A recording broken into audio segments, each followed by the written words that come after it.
What is up, YouTube? It's Kingfisher745, and in this video we're going to take a look at the most powerful weapon in the game. And the weapon or gadget that I'm referring to, of course, is the synthetic cube. The cube is a multi-function item that also has a built-in passive called reality hacking. Now this passive says probability manipulation grants all allies a 20% chance to avoid attacks. But when you're using or facing someone with this item, you've probably noticed that this procs all the time. So this amazing little passive ability is such an added bonus, it's unreal. Now the next thing you may notice is its power level 310, so it will be 10 levels above whatever your current level is when you get it. Now let's take a closer look at each of the abilities by clicking on the cube. The first ability that will be available to you when you start the battle is Blackest Void. It's subtle. It removes beneficial status effects and class-based buffs, and it disorients all the enemies, causing them to have a chance to attack each other. If you're not familiar with Disoriented, you'll be pretty surprised by how often this takes effect. Moving on to the second ability, this will become available on your next turn. So it starts the battle cooldown, but as soon as your next round comes about, you're able to use it. It is called the Light Fantastic, and it will heal your entire team for a little bit of health. It also causes pure light, so removes harmful status effects. And last but not least, it causes mirror reality, so you're immune to magic debuffs on your entire team, and also the next attack against any character with this buff will restore health instead of doing damage. Now, as if those first two abilities weren't good enough, the last two are really special. Improbability Field will come off cooldown on the third round of combat, and it's going to be a subtle attack against all enemies, and also it will buff your entire team.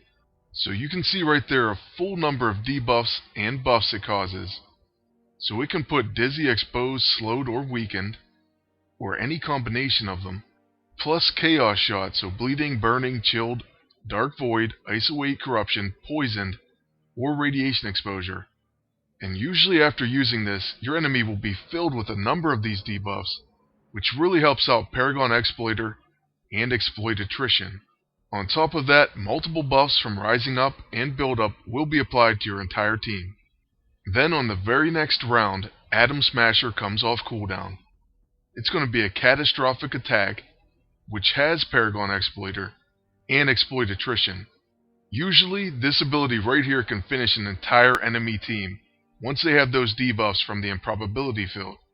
So you can barely be holding on to a battle and then come up to those last two abilities, and you just win the match, just like that. I've actually had that happen, no kidding. I've seen this do nearly 300,000 damage to an opponent, and I've seen it do well over 100k to all three enemies and finish a battle by itself. Granted, you do have to have a battle go pretty long to get to these last two abilities, but if you don't mind a lengthy match, you could easily set up your offensive team to just outlast an opponent and unlock these very powerful abilities, which can win the match against a much tougher opponent. But anyways, now that we've looked at the abilities, let's go ahead and try it out in a PvP match. So there it is, we do have the synthetic cube equipped. We're going to use Rescue and Deadpool.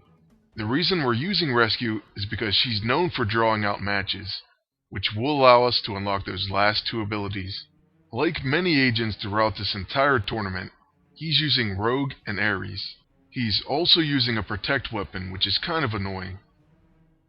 And to be honest with you, that's why I switched to using Emma Frost over Deadpool on offense. But if you haven't seen it in action, trust me, the Improbability Field, plus Happy to See You, Deadpool's level 9, can do some amazing damage. The sky is practically the limit.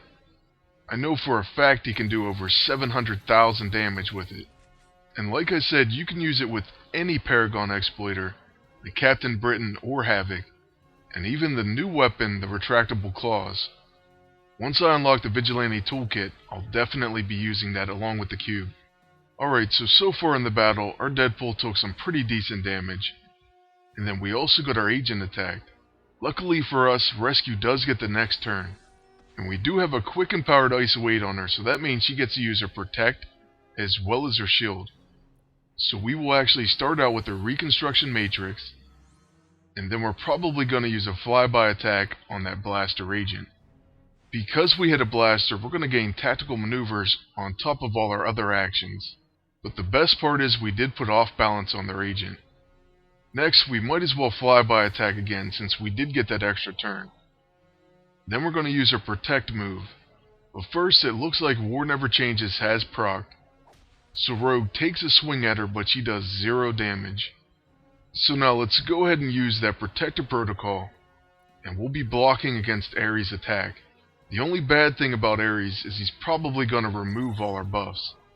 But at least we get to magnetize him and also take personal war to rescue, rather than against Deadpool.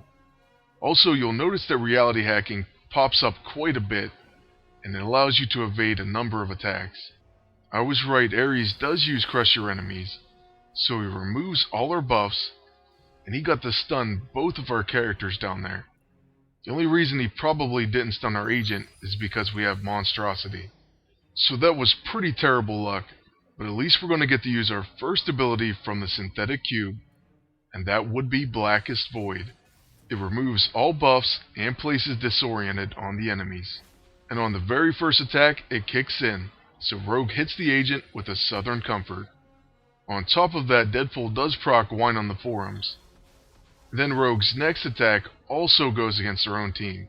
So this illustrates why it's pretty good to use Blackest Void, even if you're not removing that many buffs. Once again, their agent hits Rogue with a Guardian attack. And this whole time Deadpool's still proccing his passives. So even though most of our team was stunned, their own team is doing tons of damage to each other. And Ares attacks Rogue as well, so it's gone crazy right now. You have to love Disoriented, unless it's on you. And to finish it off, he uses an Art of War on the agent. So we basically won 100% for them attacking their own teammates. Oh, and I should mention, Ares' follow-up attacks for his team will actually proc on their own team as well. And that's why Rogue joined in on the attack against their own agent. Now that it's a new round, we get to use the second ability. It comes off cooldown on the cube. But first, I did just want to pause on Blackest Void and show you it once again. Now we're going to be using the Light Fantastic, so it's going to heal all our allies, it removes harmful status effects, and then the next attack against them will actually heal them instead of hurting. So check out this one in action if you haven't already. Whoever Rogue hits on her next attack is going to be healed for as much damage as she would have dealt.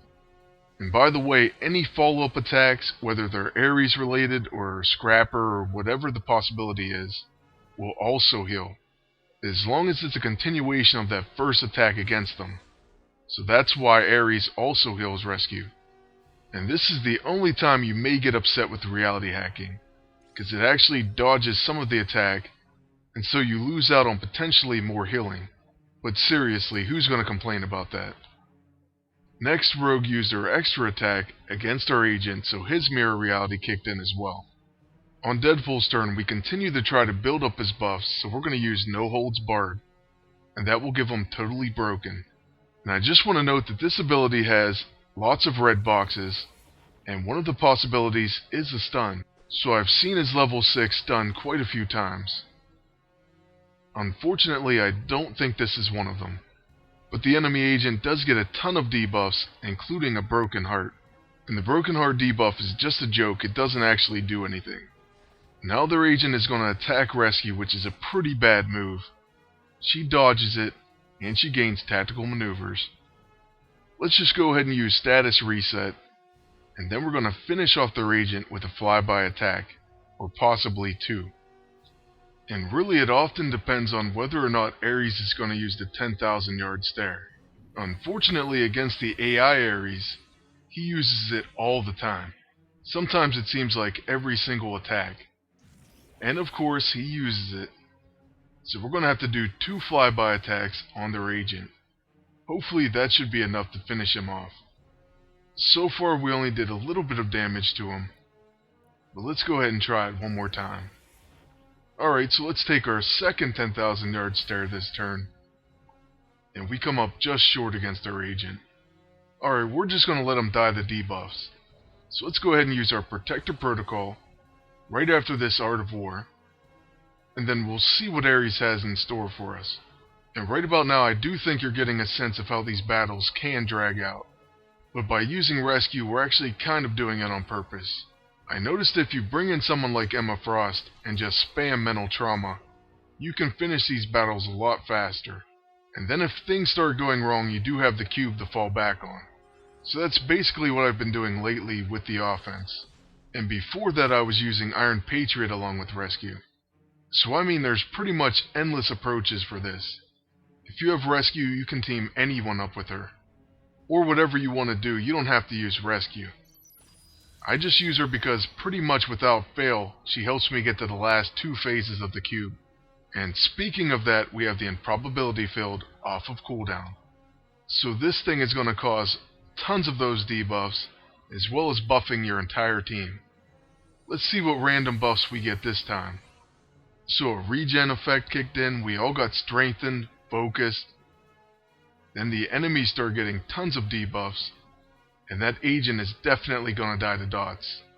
Also, we've set up Deadpool for a huge attack, so on the very next turn he's going to unleash his level 9. But first, let's see how much damage their rogue does to our Rescue. It looks like she's going to use a brawl attack, and it does 0 damage.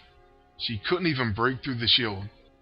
Now on Deadpool's turn, let's go ahead and check out their agent, and we'll see all the dots and debuffs he has. So he was absolutely loaded with them. And since he's easily gonna die next round, let's go ahead and turn our focus to someone else. Since Ares is up next, we're gonna attack him with Deadpool. So this isn't gonna do maximum damage, but it still does quite a lot. Now with Rescue, let's use our flyby attack on Rogue. And the other funny thing about this is you can actually do a surprising amount of damage with Rescue, with all these buffs. But we still have one more ability to see from the synthetic cube, so let's go ahead and pass her turn. And now we're going to get to see the Atom Smasher. It's that catastrophic attack that has Paragon Exploiter, Exploit Attrition, and hits all enemies. So this is going to finish the battle and the video. And we do 94,000 damage with a non-critical. So that's it for our closer look at the synthetic cube, the most powerful item in the game. If you don't have it, I recommend you do whatever you need to get it. It's just way too good to miss out on. That's going to be it for this one. Thank you and good luck.